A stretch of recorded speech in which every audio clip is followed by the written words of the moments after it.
अहंकार एक कामेच्छेचा खेळ. अमोल 2 दिवसांपासून घरी परतला नव्हता. त्याची आई शांतादेवी हिला काळजी वाटू लागली. त्या थेट कारखान्यात गेल्या. तेथे चौकीदाराने सांगितले की अमोल 2 दिवसांपूर्वी आला होता. अमोल वयाने 25 वर्षांचा, उंच, देखणा आणि मेहनती मुलगा होता.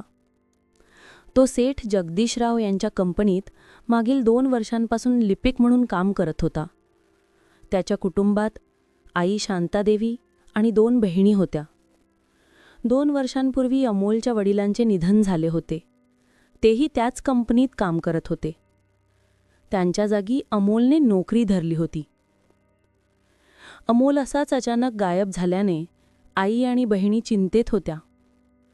शांतादेवींना वाटले होते कदाचित सेठ जगदीशराव यांनी त्याला बाहेर कामावर पाठवले असेल.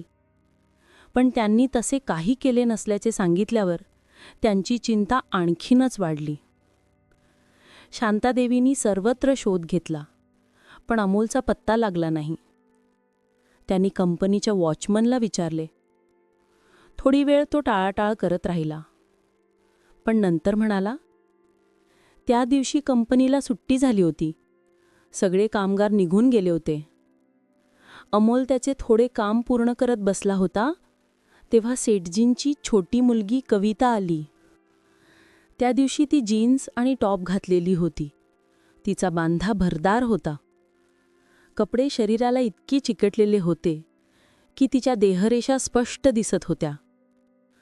अमोल आपल्या कामात गुंग होता. कवितेने लक्ष वेधण्यासाठी आपला पाय टेबलजवळ आपटला. आवाज ऐकून अमोलने वर पाहिले आणि थोडा थांबला. कविता त्याच्या टेबलावर हात ठेवून झुकली होती. तिच्या उघड्या उरोजांचा वरचा भाग शर्टच्या आतून दिसत होता. चौकीदार म्हणाला, मला त्यावेळी तिचं वागणं विचित्र वाटलं, म्हणून मी लपून बघत राहिलो. काय झालं? कुठं हरवलात? कविता हळू आवाजात म्हणाली. काही नाही, अमोलने नजर खाली घेत म्हणाला. त्याच्या चेहऱ्यावरील गोंधळ पाहून कवितेच्या ओठांवर हलकी स्मित आली. ती म्हणाली, आज घरी जाण्याची घाई नाही ना? थोडा काम बाकी आहे म्हणून थांबलोय, अमोल म्हणाला. काम तर रोजचंच आहे, पण कधीकधी मनालाही वेळ द्यायला हवा, ती मादक आवाजात म्हणाली. मी समजलो नाही. समजवते, मला तू खूप आवडतोस.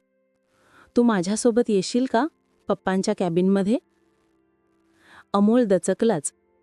मी तुमचा नोकर आहे आणि तुम्ही मालकाची मुलगी? मला त्या गोष्टीत विश्वास नाही, कविता म्हणाली. तू मला आवडतोस. तू मला आवडते का नाही हे तू सांग. हो, तू मला आवडतेस, अमोल म्हणाला. मग ये. ती त्याला कॅबिनमध्ये घेऊन गेली. तिथे अंधार होता. दरवाजा तुझ्या एका भोकातून चौकीदार सगळं बघत होता. उभास आहेस का अजून? कविता म्हणाली. बस ना. अमोल सोफ्यावर बसला. कविता त्याच्या अगदी जवळ येऊन म्हणाली, तू कधी प्रेम केलंयस का? नाही, संधीच मिळाली नाही, अमोल उत्तरला. संधी मिळाली तर? अमोल शांत राहिला. उत्तर दे. हो, करीन, तो म्हणाला. आज संधी आहे आणि वेळही, ती म्हणाली आणि तिने आपला टॉप काढला. त्या क्षणी अमोलचा संयम तुटला. दोघे एकमेकांत हरवले. काही दिवसांनी ड्रायव्हरने सांगितले की कविता नेहमीच असे करत असे. कोणावरही डोळा ठेवून त्याला आपल्या मोहजनाला तडकवायची, मन रमवायचं आणि नंतर टाकून द्यायचं. अमोल तिच्या प्रेमात खरोखरच पडला होता. पण जेव्हा कवितेला कळलं ती म्हणाली, तुझी अवकात बघ. तू एक साधा क्लर्क आहेस आणि मी सेठची मुलगी. प्रेम केलंस ते पुरे, लग्नाचं नावसुद्धा घेऊ नकोस.